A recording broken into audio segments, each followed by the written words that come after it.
حضرت خلیل اللہ جب وادی غیر ذی زرع میں سیدہ ہاجرہ اور ان کے معصوم نونہال کو چھوڑ کر کے جانے لگے، ایسی وادی جہاں حیوانی وجود بھی نہیں تھا، نباتات بھی نہیں پائے جاتے تھے، پانی کا ایک قطرہ بھی دستیاب نہیں تھا، کالے سیاہ محیط پہاڑ جیسے فولاد پگھلا کے ڈال دیا ہو، وہ وادی جہاں دن کو بھی خوف آئے وہاں حضرت ہاجرہ نے راتیں بھی گزاری۔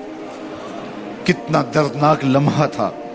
جب سحری کا وقت ہوا حضرت خلیل اللہ دعائیں دے کے رخصت ہونے لگے، حضرت ہاجرہ سلام اللہ نے آگے بڑھ کے اپنے شوہر نامدار کا دامن پکڑ لیا، تمسکت بعضیالہ، دامن پکڑ کے بولی میرے شوہر نامدار، اس محیب وادی میں، اس پہاڑوں کے دامن میں جہاں دن کو بھی خوف آئے، نونہال معصوم کے ہمراہ مجھے چھوڑ کے کہاں جا رہے ہو؟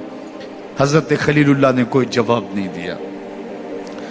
پھر قدم اٹھایا تو زوجہ نے پھر دامن پکڑا، پھر وہی سوال، پھر کوئی جواب نہیں آیا۔ تیسری مرتبہ دامن پکڑا، خلیل اللہ کی جانب سے کوئی جواب نہیں آیا، تو خاتون خود بولی کیا اللہ کا حکم تو نہیں؟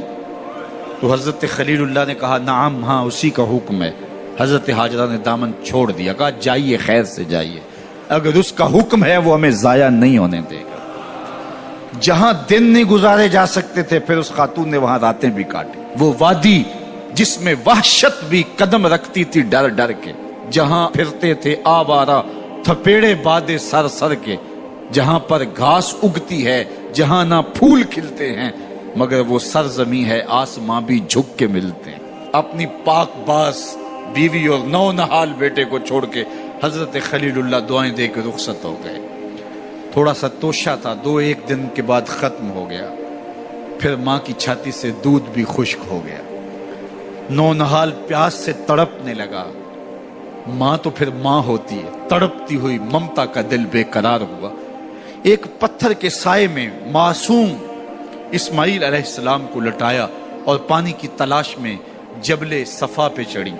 اطراف میں آسمانوں کی طرف دیکھا، کہیں کوئی پرندے اڑتے دکھائی دیں اور پانی کا نشان ملے اور میں وہاں سے بیٹے کے لیے 2 بوند لے آؤں، لیکن کچھ دکھائی نہیں دیا۔ تا حد نظر پھیلا ہوا آسمان ہی آسمان ہے اور پہاڑی پہاڑ نیچے دکھائی دیتے ہیں۔ پھر مروہ پہ آئیں، درمیان میں نشیبی جگہ تھی، وہاں بیٹے کا من موہنا چہرہ دکھائی نہیں دیتا تھا، دوڑ کے گزری اور جا کے صفا پہ گھوم کے دیکھا، کچھ نظر نہیں آیا۔ ادھر بھی دیکھ لیا، ادھر بھی دیکھ لیا، لیکن ماں تھی۔ پھر دوبارہ صفا پہ آئی، صفا پہ دیکھا، کچھ دکھائی نہیں دیا۔ پھر تڑپ کے مروہ پہ آئی، وہاں پھر دیکھا، کچھ دکھائی نہیں دیا۔ پھر صفا پہ آئی، کبھی صفا پہ کبھی مروہ پہ، تڑپتی ہوئی ماں کی ممتا، بے قرار دل، ادھر پانی کی پیاس سے تڑپتا ہوا معصوم اسماعیل پتھر کی اوٹ میں، درمیان سے ماں گزرتی ہے تو بھاگ کے گزرتی ہے کہ بیٹے کا من مونا چہرہ بھی نگاہوں کے سامنے رہے۔ ذرا منظر تو دیکھو کتنا دل آویز ہے۔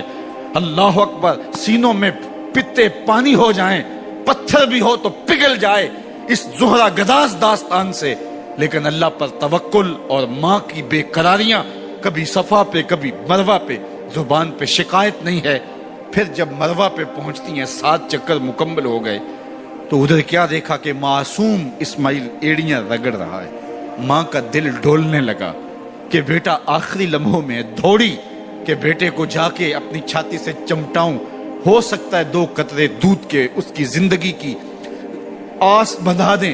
تو ماں دوڑتی ہوئی آئی، لیکن جب قریب آئی تو منظر بدلا ہوا تھا۔ معصوم کی ایڑیوں کے رگڑنے سے تازہ چشمہ پھوٹ رہا ہے، پانی ہے کہ بے قابو ہونا چاہ رہا ہے۔ آگے بڑھی، جلدی جلدی مٹی کی منڈھیری کرتے ہوئے کہا زم زم، رک جا رک جا۔ اللہ اکبر۔ ہاجرہ سلام اللہ علیہا نے حضرت اسماعیل کی محبت اور اپنے رب پر توکل کی انوکھی اور البیلی داستان رقم کی۔ کہا ہاجرہ تو نے بھی حد کر دی، لیکن قیامت تک تیری راہوں کو بھی جلوہ گاہ بنا دیں گے۔ یہاں نبی بھی دوڑیں گے، ولی بھی دوڑیں گے، غوث بھی دوڑیں گے، کتب اور ابدال بھی دوڑیں گے، شہنشاہ بھی دوڑیں گے، کج کلا بھی دوڑیں گے۔ یہ دوڑنا ہم عبادت بنا دیں گے، حتیٰ کہ امام الانبیاء بھی ان راہوں کی سائی کرتے رہے۔ عجیب رنگ، عجیب منظر اور عجیب کیف کا عالم۔ اچھا، یہاں رک کے ایک بات کرنا چاہوں گا، اگر آپ کی توجہ ہو، جہاں حضرت ہاجرہ دوڑی اور ان کے مبارک قدم وہاں لگے اور لگ کے ہٹ گئے، عارضی نسبت ہے، مستقل نسبت نہیں ہے. جہاں ان کے قدم لگ کے ہٹ گئے وہ جگہ تو جلوہ گاہ بن گئی، اور جہاں حضور خود جلوہ فرما ہیں وہ گنبد خضرا جلوہ گاہ کیوں نہیں ہو سکتا ہے؟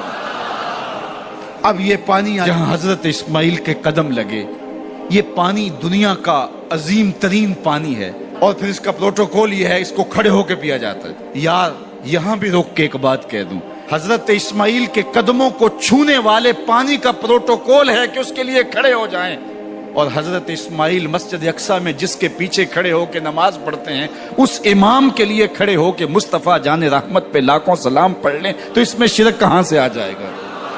تو یہ تکریم ہے، یہ عزت ہے اس پانی کی کہ اس نے حضرت ذبیح اللہ کے قدم چھوئے ہیں. تو یہ سارا حج اللہ اکبر ہمیں ہمارے ماضی سے جوڑتا ہے.